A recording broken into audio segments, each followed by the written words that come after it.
تازہ ترین ویڈیوز کے لیے ہمارا چینل سبسکرائب کیجیے اور بیل آئیکن پر بھی کلک کریں تاکہ ہر ویڈیو آپ کو ملے سب سے پہلے۔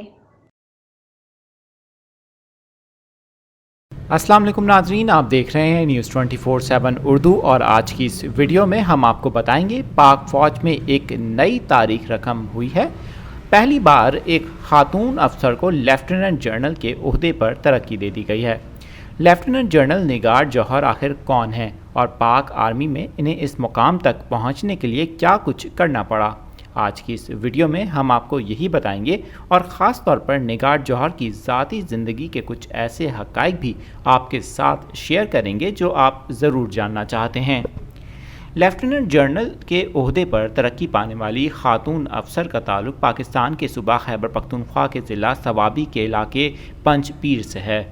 وہ اس وقت کمانڈنٹ ملٹری ہسپتال راولپنڈی میں خدمات سر انجام دے رہی ہیں۔ نگار جوہر پاک فوج میں کس طرح آئیں اور انہیں کیا کچھ کرنا پڑا، یہ وہ سوال ہے جس کے بارے میں آپ جاننا چاہتے ہیں۔ تو ناظرین، آپ کو بتائیں گے کہ نگار جوہر کا پورا خاندان ہی پاک فوج اور پاکستان کی خفیہ ایجنسی ISI میں مختلف عہدوں پر اپنی خدمات سر انجام دے چکا ہے۔ نگار جوہر کے والد پاکستان کی خفیہ ایجنسی ISI میں کرنل کے عہدے پر فائز رہ چکے ہیں، تاہم وہ اور ان کی والدہ 1990 میں ایک حادثے میں وفات پا چکے ہیں۔ نگار جوہر نے 1981 میں پاکستان میڈیکل کالج سے گریجویشن کی، جبکہ اس کے بعد انہوں نے 1985 میں MBBS کی ڈگری بھی حاصل کی۔ نگار جوہر ایک بہت ہی قابل اور پراعتماد شخصیت ہیں، اسی وجہ سے army chief general Qamar Javed Bajwa نے انہیں لیفٹیننٹ جنرل کے عہدے پر ترقی دے کر پاک فوج میں ایک نئی مثال قائم کی ہے۔